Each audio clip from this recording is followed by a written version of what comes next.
Hello and welcome. I'm Sarah Foster from the Cebu Training Committee and a reporter at Bankrate. On behalf of Cebu, welcome to today's webinar on how to build an audience using social media. We have a fantastic, timely session in store for you all today, featuring a great moderator and a great group of panelists. Our moderator today is Summer Hill, Social Media Senior Associate for NPR. And joining us as panelists today are Joseph Millord, Senior Publishing Partnerships Manager at LinkedIn News, Macy Gilliam, Social Video Producer at Morning Brew, Eric Morrow, Audience Development and Social Media Editor at Bloomberg Businessweek, and Sophie Spiegelberger, U.S. Social Media Editor at the Financial Times. To our listeners, if you have a question for the panel, please drop it in the Zoom chat. Also, feel free to use hashtag Cebu on Twitter. And with that, I'll hand things over to Summer. Hello, everyone. Good afternoon. As Sarah just said, thank you, Sarah. My name is Summer Hill, and I will be moderating today's panel. We have a great group of panelists, so I'm really excited to get into this conversation. I'll tell you all a little bit about me, and I also want to encourage you all to ask questions. So if you have any questions regarding to what I'm saying or any of the panelists, feel free to drop them in the chat. But again, as Sarah said, my name is Summer Hill. I work for NPR. I've been here for a little bit over 2 years now. I manage NPR Extra Social Suite, which is like our communications account. So I manage Twitter, TikTok, Instagram, LinkedIn. Okay, not Twitter anymore. It was X, but yeah, and Facebook. So yeah, I'm really excited to be here today. And I'm going to swing it over to my panelists so that they can introduce themselves and give you all a quick blurb of who they are. And I will start with Joseph. Thank you, Summer. My name is Joseph. I work for LinkedIn and specifically LinkedIn's original content arm, which is LinkedIn News. For that org, I help publishers build audience through the use of our tools, like our newsletter products, like our trending stories, and a couple of others. Outside of LinkedIn, I'm also the founder of Industry Link, which is a series of events dedicated to connecting Black professionals in tech and media in New York. And feel free to popcorn, you all, whoever wants to go next.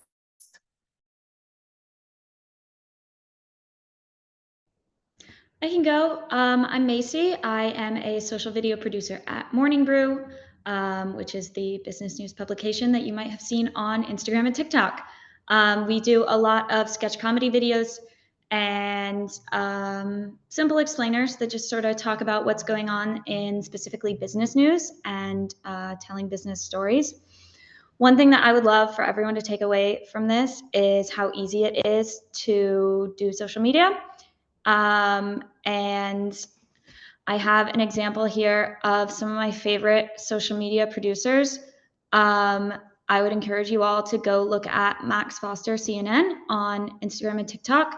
I love the way that he uses video to tell business or to tell news stories. And I think this is a great example from Morning Brew of someone who is not a video producer making a really great video. Molly is one of our newsletter writers, and I think she did an awesome job with this video project. Yeah, so any questions about social video, send them my way. I'm happy to go next. I'm Eric Morrow. I'm part of the social media and audience development team here at Bloomberg. I primarily work with Businessweek, our magazine, and The Big Take. So 2 teams that do a lot of feature-y and enterprise stories. But, you know, I mean, I'm sure as we'll talk about today, the relationship between social media and newsrooms has changed a lot, not just really in the last, 5 years, but I think even in the last 6 months. So that is a change that we're navigating here at Bloomberg, and I'm sure plenty of other teams are navigating across the industry, as Sophie, you might be able to speak to as well. Yes, I'm Sophie Spiegelberger. I'm U.S. social media editor at the Financial Times, based in New York, which entails that our team covers all social media channels from Telegram and Reddit to Facebook, Twitter or X, Instagram, and so on. Over US hours, we have, as a truly global media publisher, we have teams in 3 time zones. So we cover 24 hours a day, but I cover US hours. And as Eric rightly pointed out, it's been a roller coaster ride in this industry, and specifically this job over the past year and 6 months, and relationships are truly changing. I'm sure it's something we will get into more. As the digital news report this year showed, social is a huge driver of traffic to publications, so back to site, which means the importance of this job is growing, but we have to find ways to navigate the landscape as it's changing every month. Perfect. Thank you all so much for those introductions. You all touched on something that I definitely want to ask you all questions about. But before we get started, a small little icebreaker. I want to know which social media platform you all prefer. For me, it's TikTok. Like, I'll look up and it'll be like 2 hours that I'm scrolling on there. Which one do you all prefer? Mine is definitely I have a TikTok as well. TikTok. Would you say, Joseph? I said I have a biased answer. So outside of the bias, which is obviously the place that I work, I'd probably say Twitter is where I follow most of all of my sports content that I'm following. So Twitter is fun. and I refuse to call it X. Yes. Sophie, how about you? I'll have to go with Instagram. I've been a loyal Instagram user for a long time, and I put a lot of my time into that platform. Yes. Eric? I'm gonna go with a left field answer and say Blue Sky. It is the one platform that has come the closest so far to capturing the early energy of what used to be Twitter. And it's also nice and refreshing to be on a social platform where no one is really trying to do the clout chasing game. It's just pure posting, pure posting. Yeah, no, I'm happy you brought that up because that leads me into my first question. So again, we're here talking about how social media is an effective audience building tool. And obviously over the past 10 years, 5 years, even 1 year, we can see how much social media has developed and changed. So I want to know from you all, what does that look like at your company? How have you all changed and pivot your strategies to fit today's climate? And whoever can go first. We are going so heavy on short form video, which obviously as someone whose job is short form video, great for me. We've stopped using links so much, which seems maybe counterintuitive, but our strategy is sort of like, instead of to give like a teaser of a story and say, click on the link for more, we would rather tell the whole story in video and trust that if someone's really interested, they're going to start following Morning Brew, reading Morning Brew for more, and we don't need to force those links down their throats so much. And we found that it's working better, and the links weren't getting engagement anyway. I could potentially jump onto that. I would say we're following sort of a dual mandate of wanting to create standalone content that is enriching for the user on the platform. So not just like a cliffhanger where it's like to find out the real story, you have to go click back to site, but to offer real added value to people, educate people on the platform. And that could be developing new formats on Instagram, such as cards that explain terms that are popping up in the news, like what is a soft landing? Or what is like an AT1, what all of these things these concepts that come up in financial reporting that a lot of people might not be familiar with. So to provide a way for people to learn a lot on the platform, but then also we do have, as the FT, we do have a lot of deeper form, long analyses that we couldn't necessarily package that way to begin with. And with those, we will get people to click back to site or try to. But sort of not on pursuing one or the other allows people to sort of come to rely on the FT on social as a destination for where they can get reliable information that they can also save and reference later. But if there's a deep investigation, a 2,000-word story, something like that, we will allow users to know that obviously the full story is going to be on site. So maybe it doesn't always have to be 100% one or the other. Yeah, to jump off of that a little bit, I think one term that I've seen people talking about a little bit is like the pop cravification of Twitter, and how just, accounts like Pop Crave or Pop Base just go viral all the time because they're only giving a small little nugget of information, and there's no sort of value proposition of click here for more. It's just, here is the thing, retweet it, and God be with you. And I think, a lot of publishers are starting to move in that direction too, just because I know Sophie, you spoke a little bit before about just how social media is driving traffic, but I think we've actually seen that traffic really decline a lot in the last 18 or so months, especially from Facebook. I'm not sure if anyone saw the CNN newsletter that came out last week about publishers saying just, oh no, all the Facebook traffic has gone. One thing I can tell you that we're doing at Bloomberg is we're thinking a lot more about how to grow and amplify our reporter voices. One thing that we see a lot, and Macy, I'm sure is something you can talk to as well, because of just this is a trend that we're really seeing more on IG and TikTok, is people are latching on to specific people or influencers or just like actual humans rather than brands when it comes to how they get their news and who they follow on social media these days. So, we're trying to think about how do we develop our reporters, our editors as experts in their field, as personalities on these platforms, that someone is liable to go and follow and seek out for content. And, hopefully that's just a good foothold into eventually getting them into the larger Bloomberg ecosystem of, just to use an example, let's say you follow Ashley Carmen on LinkedIn or on Twitter or potentially TikTok, and you eventually want to subscribe to her newsletter, Soundbite, which is about the audio industry. And then eventually that just kind of is like, to use the classic example, it's the first step in the funnel, and then we move you down and down and down and further to potentially becoming a subscriber.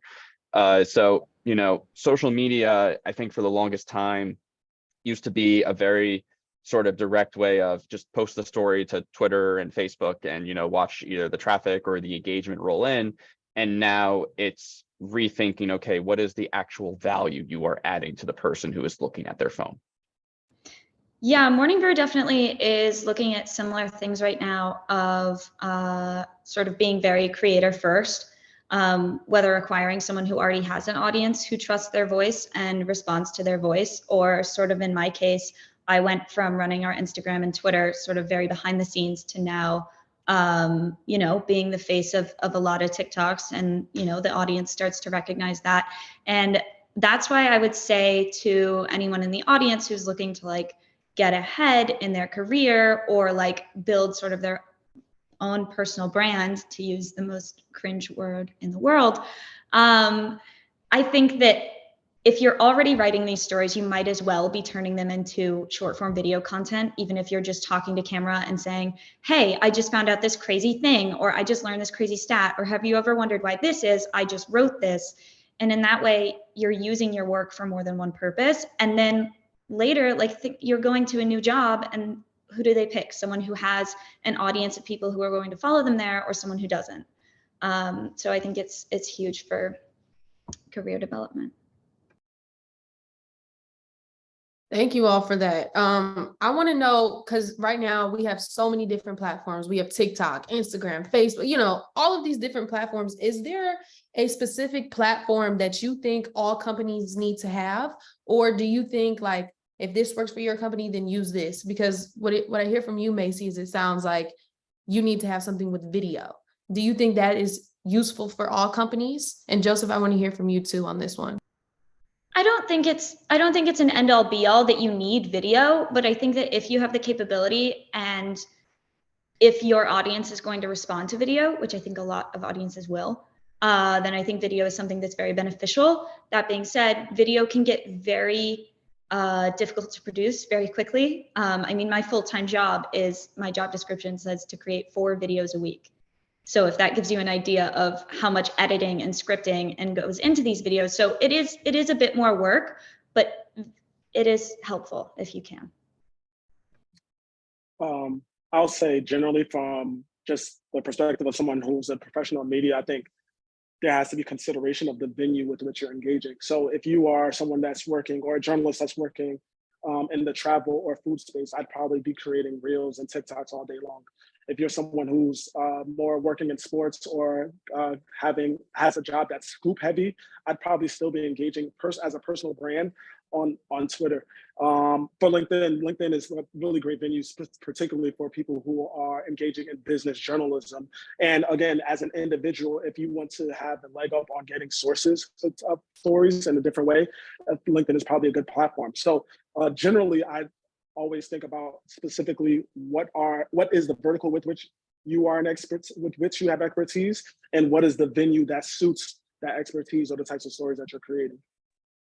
Yeah, I couldn't agree more with what Joseph just said about, knowing your audience and where they live. One thing I've been saying to people in our newsroom is just we're at a point where I think for business journalists, LinkedIn is arguably more important than Twitter at the moment, just because you have a audience that is much more willing to engage. You have in the form of LinkedIn a publisher team that is actually willing to help journalists, which Twitter or X, whatever you want to call it, no longer does. And I don't think you are as subject to algorithmic changes or sort of like product decisions in a way that is currently the situation on the platform formerly known as Twitter.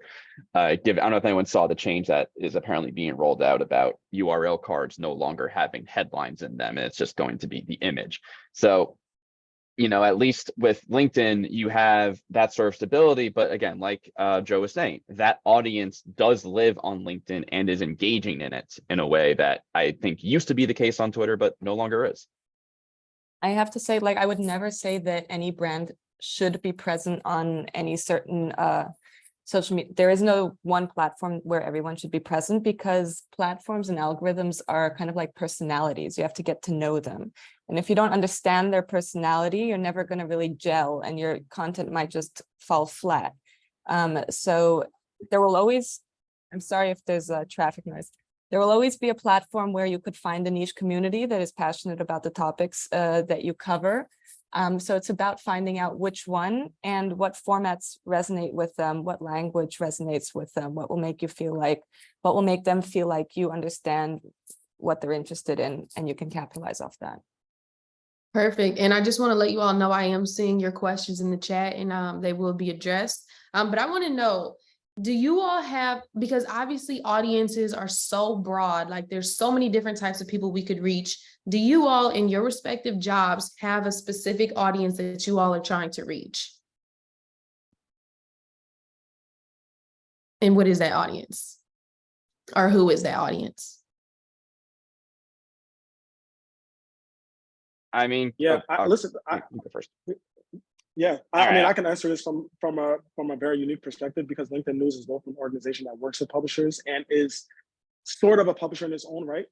And the original content that LinkedIn News creates is dedicated to basically professionals across the world. So we are going to probably be leaning into topics like career advancement, general advice about how to achieve and overcome obstacles. And from the perspective of us as a partner to publishers, we are trying to share content or support content that's dedicated to certain industries and certain types of workers or certain groups of workers. So there are two different ways in which we cater to specific types of audiences. Okay, let me include Luis's question in this. He said, how at your organization, what's the difference between audience and traffic? And maybe you all can include that in your answer about which audience you're trying to reach.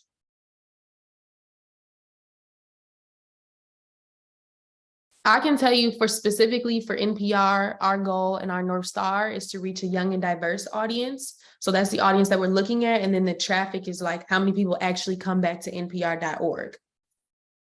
And I think, and I've said this before, and I'll say it again, like the best way to reach a young and diverse audience is with authenticity.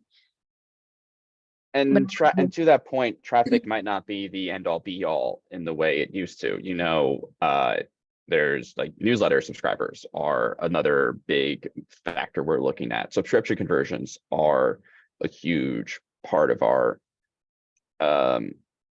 value calculation at the moment. It's actually quite interesting. There was a story that came out from us in the last week from Business Week that I looked at, and I was just, there's really nothing I can do with this on social. It is about a hedge fund getting into the insurance business. Like there's there's no tweet in the world I can write that's going to go viral here. But I knew at the end of the day, that one. Yeah, but I knew at the end of the day, ultimately, this was a story for the person who already subscribes to Bloomberg.com, or maybe is on the fence about subscribing to Bloomberg.com, and this might be the one that pushed them over the fence. And that story did quite well with subscription conversions. It did quite well with existing Bloomberg.com subscribers. So it goes to the point where I think 3 or so years ago, kind of for a lot of people, the goal was just scale, chase traffic, maximize eyeballs. And I think now it is a lot more, okay, this might be a story for people who are already kind of like locked within our walled garden. And, a story might necessarily, or a different story might be framed around, this is just something we know we're writing for Google in the hopes of Discover picking it up. And, we're trying to play there. So not every story has the same goals these days. I would say that that's quite a complex question that can be looked at from many angles, because first of all, it has to do with your business model, right?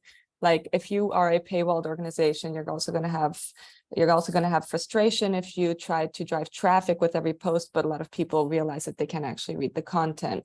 At the FT, one of our goals is also to dispel ideas of what the FT is, which is often like purely finance news, just markets. But we have a very lively and very loved weekend section, Weekend Magazine, that has a lot of life and arts content that people actually really enjoy once they realize that it's there. People might not to begin with. So, for instance, one of the things we did on Instagram is to develop custom templates for the Weekend Magazine to be able to also visually highlight and include other formats. So next to, say, a J. Powell interest rate rise post, we will also have the FT's 6 films we recommend this week. And people realize we do film reviews, we do music reviews, we do travel stories, all of this kind of stuff. And how can we show that to people? So depending on your different posts will have different goals. One could be, we want to optimize it for people to learn something. The other could be for traffic. A third could be to show the breadth of the FT's range and content range. Perfect. And my next question, this addresses some of the questions in the chat as well. They're saying that, is there a most rewarding platform as a freelance journalist? She's not feeling like she's getting the return on investment for the amount of time she's spending on social media. So my question for you all is there a code we need to crack? Like, do we need to figure out the algorithm? Like, when is the best time to post? If you post at this time, you're sure to go viral. Like, what is the code? Is there a code? I would say there's definitely not a code. I am pro the idea that the algorithm does affect things. We have very clear evidence of that. We post the same stuff sometimes on Instagram and TikTok, and on TikTok it'll get 5 million views, and on Instagram it won't pass 200,000. And that doesn't say anything about the content, clearly, since it's the same video. So I am pro the idea that the algorithm does affect things. And definitely, if you feel strongly about a piece of content, delete it or leave it up and repost it. Try it again, phrase it a little differently. I would say that the best platform where I see a lot of return on investment for myself is Twitter. In my own personal experience, personal Twitter is not dead. I meet new people all the time on there, start engaging with new people, and that I think is really rewarding.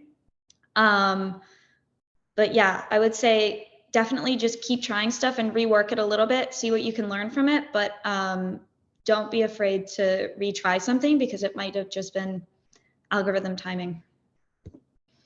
Yeah, I strongly agree with a lot of what Macy just said. The thing about trying to game an algorithm is this sort of social media audience development sector of the industry is full of smart people. And if someone figures out a way to beat the algorithm, everyone is eventually going to figure out the same hack, and the algorithm will change. And it's just as a rat race that you're never going to like finish. So I think thinking less about like trying to optimize for like the smallest percentages, which may have been a bigger part of the job again 3 or so years ago, just isn't the job in the same way. And then the other question about sort of what is the best platform to maximize your time and investment on, again, I have to go back to LinkedIn. Joe made the point before about you can really develop and build a source network on LinkedIn in a way that used to be a lot easier on Twitter. And I do think there is value in being active on LinkedIn, especially like we've talked about, Joe. If you're someone who is going to be a business reporter and engage with a very, very specific sector of the industry, there are connections you can make on LinkedIn.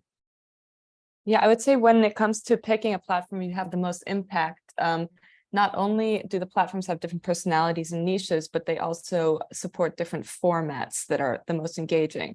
And so you have to look at yourself sort of as a person or as an organization and say, am I someone who's comfortable being on camera and I want to be on camera and I'm engaging to watch on camera? Then maybe video is a good format for you. But perhaps you're none of those things. You actually don't feel comfortable producing that kind of content. And so you could try consistently, but you're never going to be like an engaging person to watch. Maybe text-based platforms are better for you, and then you figure out how to be engaging within that format. But the format, sort of the medium of it, should probably align with what you feel comfortable doing, because otherwise it will also become a huge chore if you hate producing video and you force yourself to do it on a daily or weekly basis. So try to pick a platform that aligns with your skills and what you're comfortable with as well. Joseph, I want to hear from you, but Sophie, I'm glad you just said that, because that again touches to authenticity. Like if it feels authentic to you, you should lean into that. But if it doesn't, it's going to translate online. But Joseph, did you have any thoughts on that? No, I mean, I just agree with what everyone is saying here. And it does kind of go back to the theme that we're all hitting here, which is just matching your style to the platform that's most conducive towards you hitting your goals. I mean, it sounds kind of simple, but it can't be repeated enough. It's kind of like the cliche of it's not who you know, but what you know. Like you think that people have said it enough to you until you actually start getting into your professional career and you're like, oh, this is really worth repeating to myself every day. So. Perfect. So I want to know, and again, this touches on a question in the chat, what type of tools you are using? Are you all using tools to schedule posts? Are you all using tools to measure your success? And how are you measuring your success? I think Morning Brew is in a unique position here where we don't measure our success based on traffic at all. The only time we measure success based on traffic is if we're linking to one of our YouTube videos and we make a short form video that's sort of a condensed version of that YouTube video. We'll check to see if that boosted YouTube at all. But we use Later. We like Later, but largely we just use platforms natively.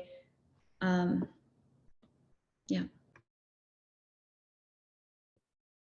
I would say, yeah, we definitely use scheduling tools, but we've also gone through many variations of sort of how we cover the feed. So from scheduling every certain interval of time, so maybe like every 30 minutes, as a news organization, there's always enough news, to then deciding to become more selective and more curated and say, we're going to reduce the frequency of, let's say, a Twitter post or a LinkedIn post, but we're going to put more effort into each individual one. So maybe produce higher quality, larger graphics instead of just sharing links. So to differentiate yourself from all of the links floating around, it's become a very competitive space, as I'm sure everyone has noticed. Yeah, we use scheduling tools as well. And also that was sort of a reflection of the number of accounts Bloomberg has on Twitter and, really across all social platforms. And we're sort of shifting away a little bit from that account. This is sort of backs up what Sophie was saying. We're thinking less about how do we just spam out links and more how do we create a really, really good Twitter or Instagram or LinkedIn post that people want to engage with, or a YouTube reel or a TikTok or an IG reel, a YouTube short that people will want to engage with. Too many platforms, as we can all relate to. Yeah, and when it comes to the analytics, I think they're key, but you also don't want to get too lost in them. So you could spend a lot of time looking at data and then not pick the right story. But we definitely look at different metrics depending on the format. So as I was mentioning, maybe it's a post that is meant to explain something to the user. If a ton of people saved it, but nobody clicked on it, that's fine for us. That means people valued that content enough to want to reference it or show it to a friend to explain a topic. So it depends. Don't be disappointed if your explainer post didn't get many clicks. Look at the likes. So be flexible in what you consider to be your metric of success. Yeah, and on top of that too, I think some of the metrics of success are harder to track these days. One chart that really blew my mind, it was in the Reuters Oxford Digital News Report was just the shift in how people are sharing news, where, I think the decline of people sharing to social platforms was down a significant chunk over like 5 years. And then the percentage of people who were sharing their news to private closed chats, like a WhatsApp group or a Discord or a group chat, has really risen dramatically. And, I keep saying to people, it's just like, you got to think about how to blow up the group chat. You got to make stories that like, you want to share with your friends or with like a certain closed group of people right away. But obviously there's no real way to measure it because we're not in those spaces. So it's a real challenge. And I think that's why, we're thinking a lot more about headline writing and sort of how we package stories entirely rather than just, I'm going to write a really good tweet. That makes sense. So let's pivot a little bit into personal brand, because I see a few questions here in the chat about that. And specifically about strategy. I see someone said, do you have advice for those in local news, or is there any different strategies or techniques? So do you all have any suggestions on strategies people can use to develop their personal brand to get news out? I think, like we said, just do whatever feels most natural to you, and that's probably what you'll end up doing best. I would add to that, don't be afraid to try a lot of things and then drop a lot of things. I myself have tried some written content, and I'm like, that's not my thing. I'm video all the way. But it's not a bad thing that I tried video content or written content. And beyond that, I would say, don't just continue doing it. Like, it might take a while to pick up, but like what's going to eventually turn into a personal brand starts with just a lot of slow moving work.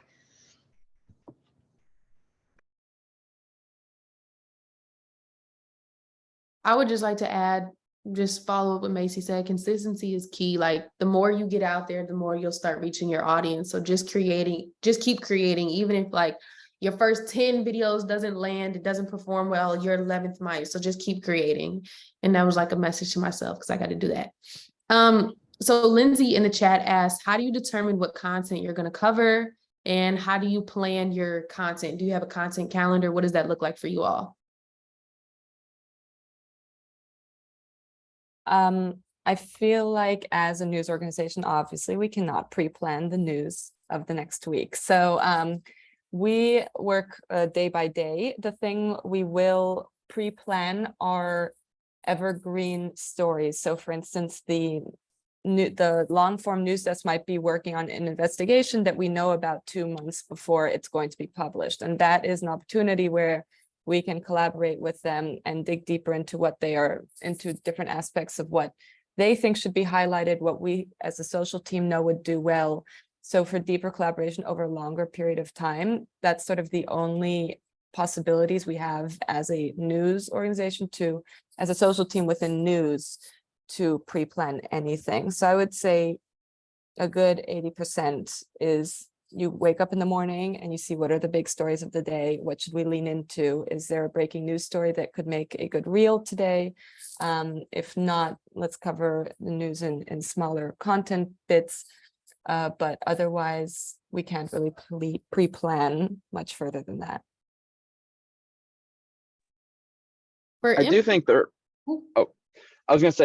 is some planning to the news cycle when you think about what are the moments from any given sort of thing coming up that people want to share. For example, if we have a company with earnings that gets a lot of eyeballs, we can at least go, okay, let's be on watch for, anything interesting coming out of this. Or, we know that LinkedIn is keen to feature earnings stories, so we can just make sure, hey, someone's on deck to post to LinkedIn.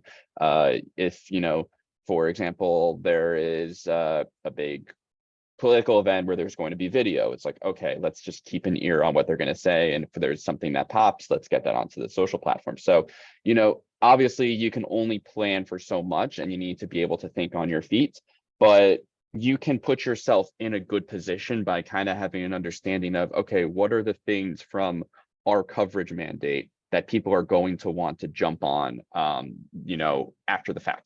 And sometimes that is like finding a needle in a haystack, but ultimately we're editors. That's sort of the job. Yeah, I also want to raise the point that yes, you have to react to the news as it comes, but there are a couple of staples, specifically within business journalism, that you know certain things where you know they're coming and you know at what time they're coming. So, for instance, LinkedIn News as a news organization is going to be paying attention anytime there's a Fed rate hike anticipated to come, or anytime there is a labor report coming from the federal government about the latest jobs numbers, or anytime that there's specific you know when there are specific numbers and specific types of reports and events coming, whether it be a couple of days from now, a couple of weeks from now.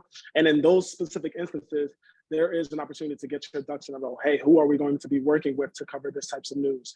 What are the types of perspectives on the platform that we want to highlight? What are the original types of content that we, and I say we, again, LinkedIn News, what are we going to be producing to generate discussion around these topics? So there are definitely opportunities for forward thinking.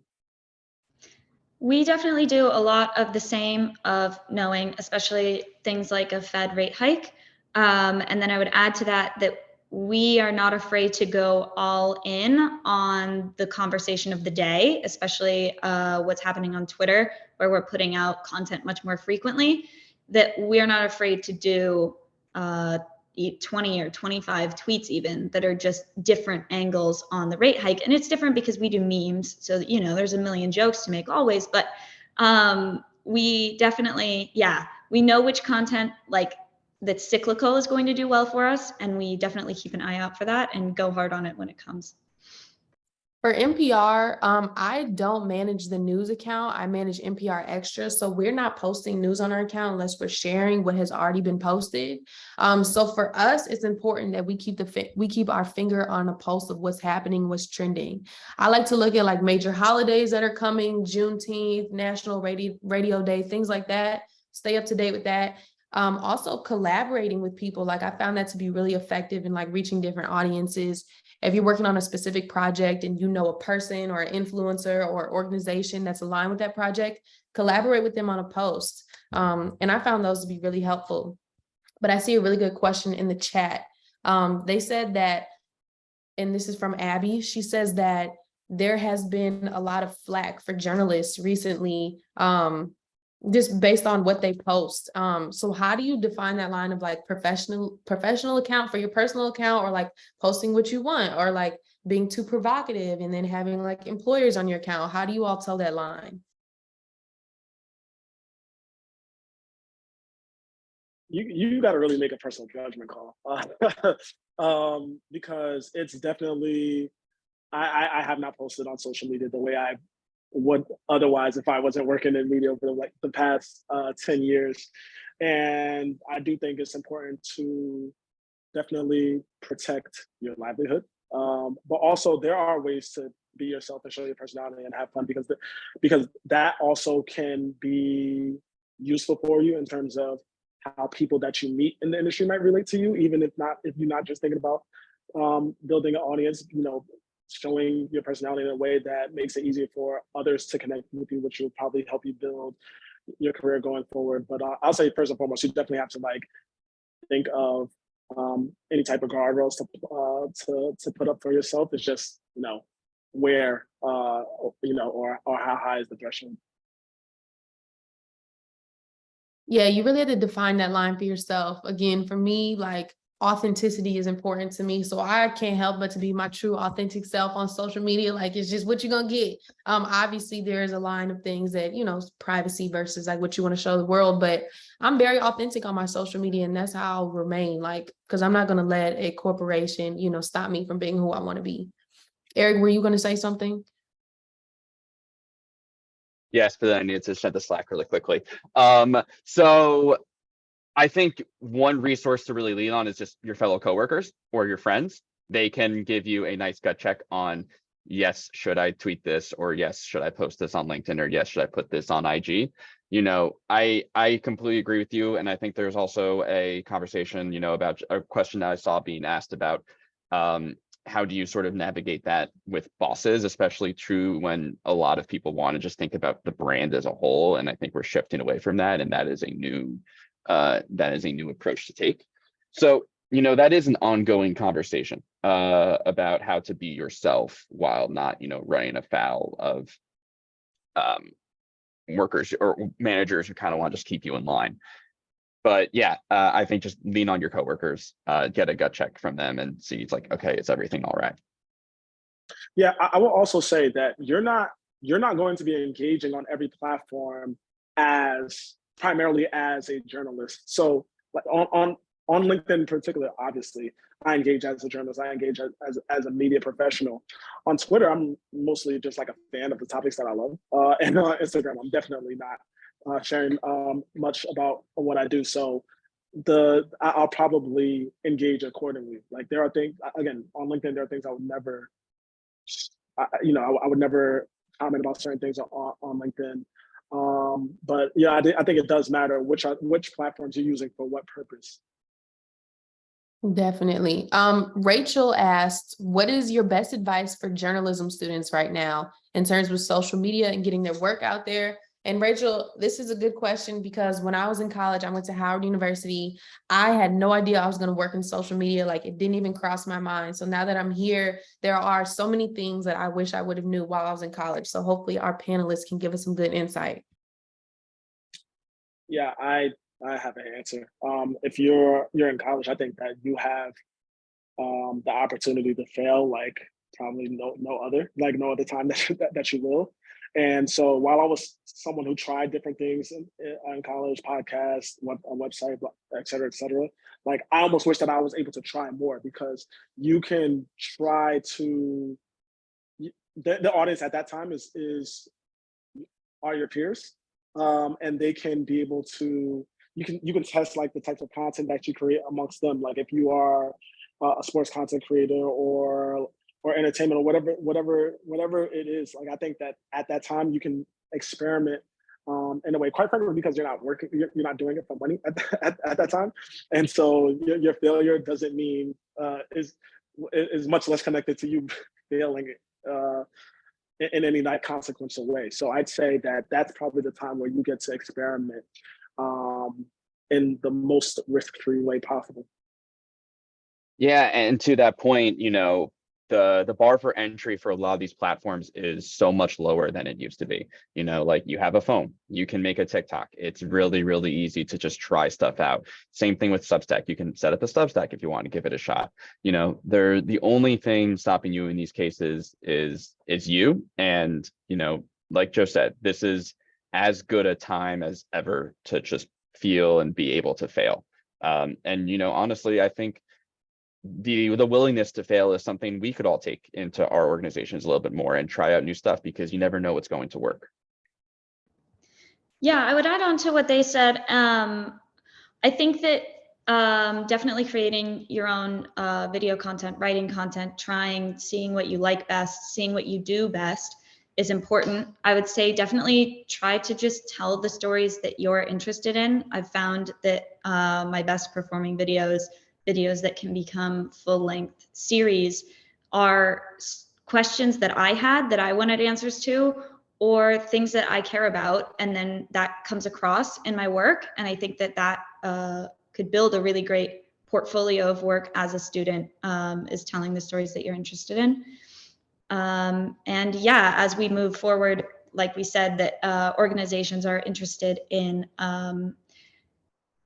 having creator personalities out of their writers. I think showing that you are willing to create your own content and sort of take the lead on that is going to be huge.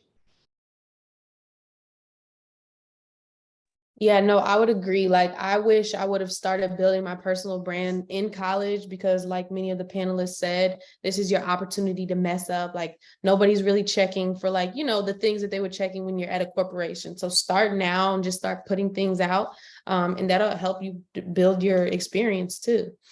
Hillary asked, do you think news needs to be separate from culture or humorous content on TikTok? Our org is considering separating our TikTok accounts, and I'm concerned about doubling our workload. What do you all think?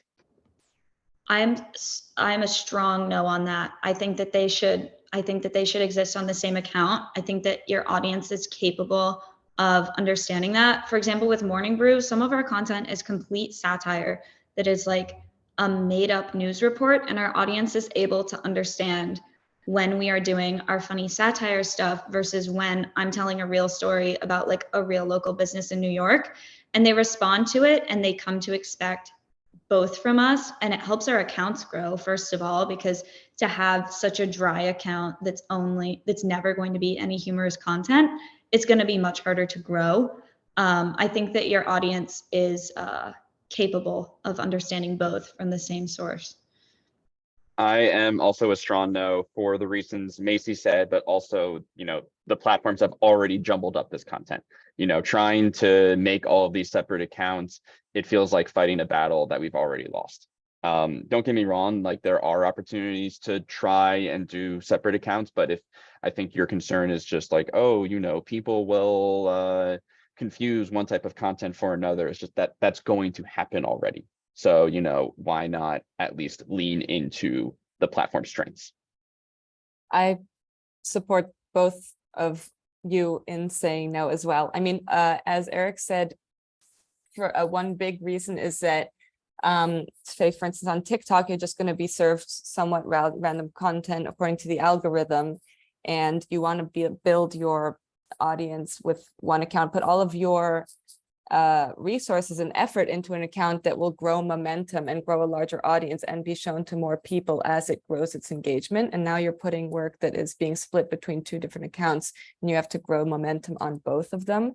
And the second reason is that, as I mentioned with the FT, it's actually one of our mandates. It's something we want to do, is to show that we can do lifestyle, we can do arts, and we can do culture, and we can do finance and business reporting. So it's not just, we're not just doing it because we don't want to create a second account. We specifically want to post both types of content to one account. Yeah, I'd agree. The best accounts I've seen are the accounts that have a diversity of content. So definitely keep it together. And plus, that's too much, like workload wise. William Roberts asked, what's the take on the new AI tools? Are you all worried about AI taking your jobs?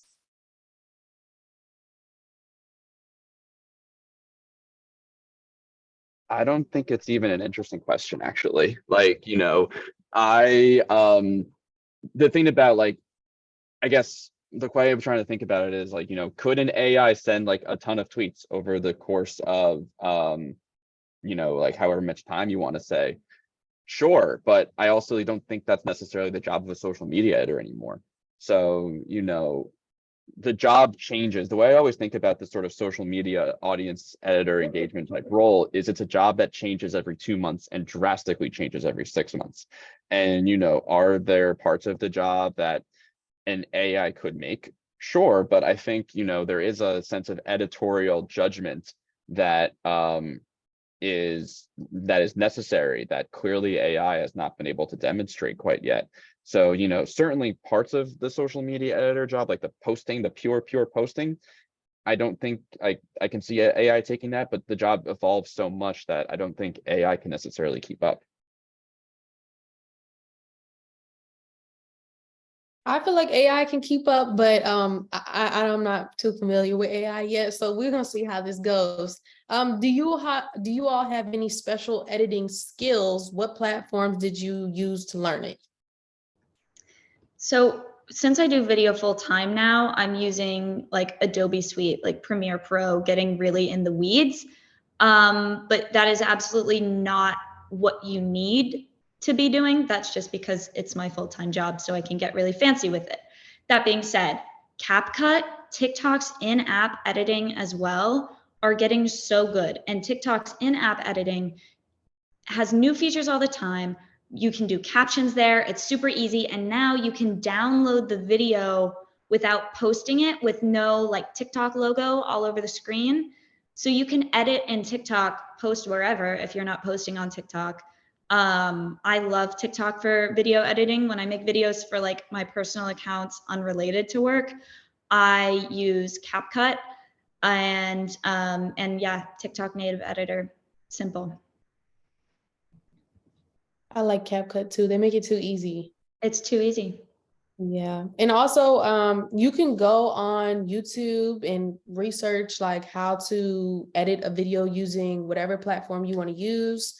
And then there's like websites like Skillshare where they will break it down and walk you through how to edit a video. So last question is from Jose. How important is it to diversify posts when having a lot of different media platforms?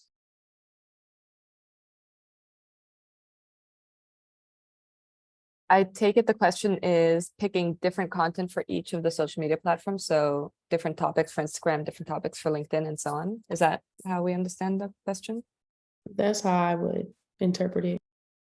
I mean, we definitely, in our team, definitely have an idea of the different topics that fare well with each audience. But some topics actually do well across, which shows that our audience sort of, there is a core audience that is present on many platforms that's interested in similar stories. So for instance, the Big Four in consulting is huge for us on social, stuff like that, as well as Wall Street. So those types of stories we can post across multiple ones, but then we will definitely, especially since Facebook is not helping our hard news content perform very well, pick lifestyle stories for Facebook, and maybe more lean even harder into consulting stories on LinkedIn, and actually go for somewhat of a mix on Instagram, and also allow ourselves to be surprised by sometimes posting topics that we don't think will do well on a platform, and realizing that actually there's huge interest for it. So for a long time, we didn't go as hard into finance, markets, consulting, and so on Instagram, and started trying it just to see what happens. And they're our consistently top performing posts. So sometimes you can sort of cross-pollinate and realize that actually there's an audience for it. So don't get too stuck in your ways of saying this topic will never do well there. I'm just not even going to try it. Yeah, and to slightly follow up on that, someone spoke before about, just being willing to fail and fail quick. And if something isn't working, just kind of moving on, especially because, if you are a smaller organization, resources and time are real constraints. And if something isn't working for you, it's okay to go move on and try something else, and just look at the next platform, because, we can only be in so many places with our teams the size that they are. So Joseph, I see one question for you, and then I'm going to get closing thoughts from all of you, some takeaways.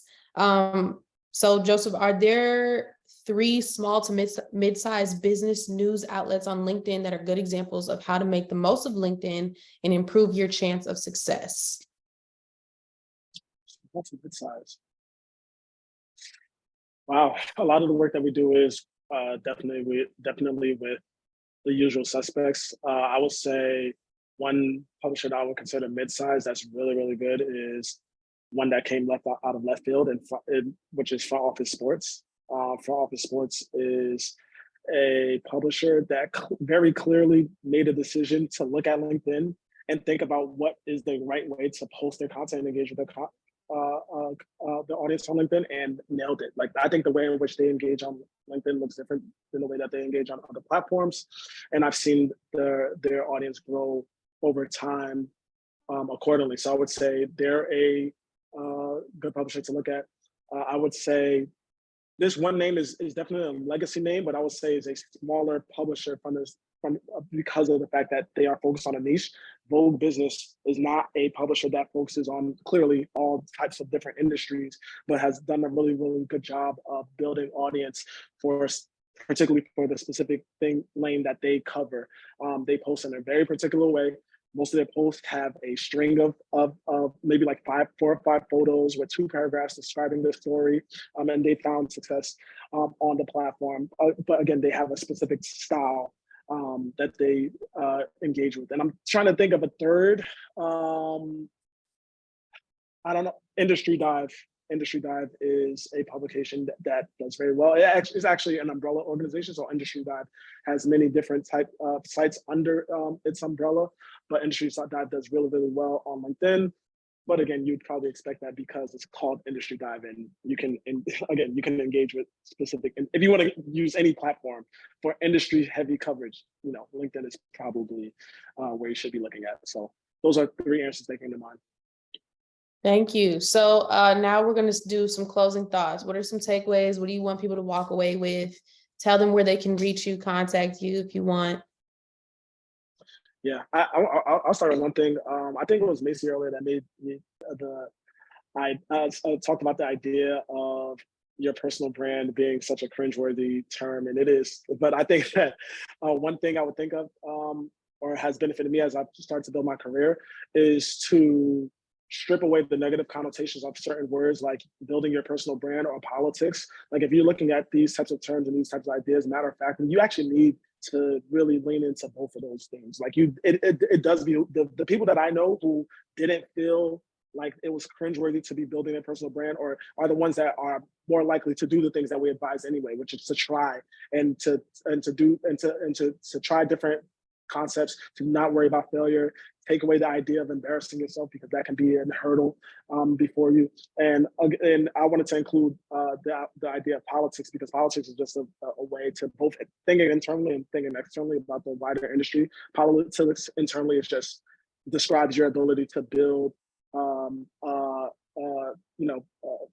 get buy-in from different people for your good ideas. Externally, it's a way you're using your own charisma and your own charm to be able to attract the different people who can back you in the future. They're both important. So I'd say think about some of the cliched terms that you've heard from a lot of people. Take away all the negative connotations, because you probably need to lean into them, quite frankly, to advance in your career.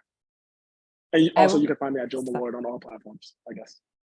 I would say we're all pro building a personal brand. My takeaway would be build it the way it makes sense for you. So it has to feel natural in terms of this is a content you feel comfortable producing and isn't a huge chore for you to produce. So you actually enjoy it, and you're putting it into a niche or a community and a space and a platform that you actually enjoy using as well. So if you use it a lot yourself, you'll understand how people interact on that platform, what formats engage you. Those are formats that probably engage other people who have similar interests.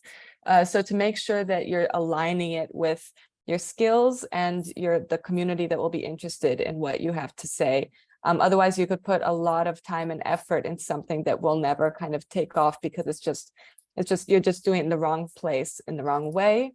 So figuring out how and where will make sure that the time and effort you're putting into it will pay off for you.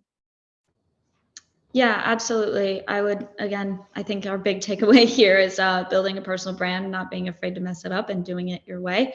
Yeah, I would just say start now. I think that my biggest struggle on my personal accounts for a long time was just like, oh yeah, that's a good idea. And then it gets put aside, but just do it. Even if it's like, done is better than perfect. And especially if it's news related, like don't sit on it and let it get stale. Do it now. And yeah, you can find me on LinkedIn, Twitter, Macy Gilliam. And yeah. Yeah, I agree with what everyone has said about just, being willing to fail. We're in this new era where I think the concept of best practices no longer kind of hold the same kind of sway they did, a few years ago. On top of that, too, I will read this headline from Bloomberg that published today. Sorry, but LinkedIn is cool now. And I say this because, I think for so many people, Twitter was just the go-to place to sort of build a career in news, but platforms have fractured in a way where, there is no one silver bullet to kind of, get a spotlight in news these days. You can build a news audience on TikTok. You can build a news audience on LinkedIn. You can build a news audience on IG. That sort of consumption of news has shifted a lot, and I think it's something our industry is still grappling with. Perfect. And my final takeaway would just be to remind everyone that social media is a tool. Like I used to look at it as fun, cool, whatever, but no, it's a tool, and this tool can help you really grow your audience. So just think of it as a tool. So thank you all panelists for joining me today. This was such a good conversation. Thank you to the audience for listening and asking such insightful conversations. Thank you, Cebu, for putting this together. This was really nice for all of us to come together and really learn a lot. This webinar will be on Twitter and LinkedIn in the next 48 hours if you all happen to miss anything or want to share it. But thank you all again for being here. If you want to find me, you can find me at Summerhill on LinkedIn. And I look forward to connecting with you all in the future. Have a good one.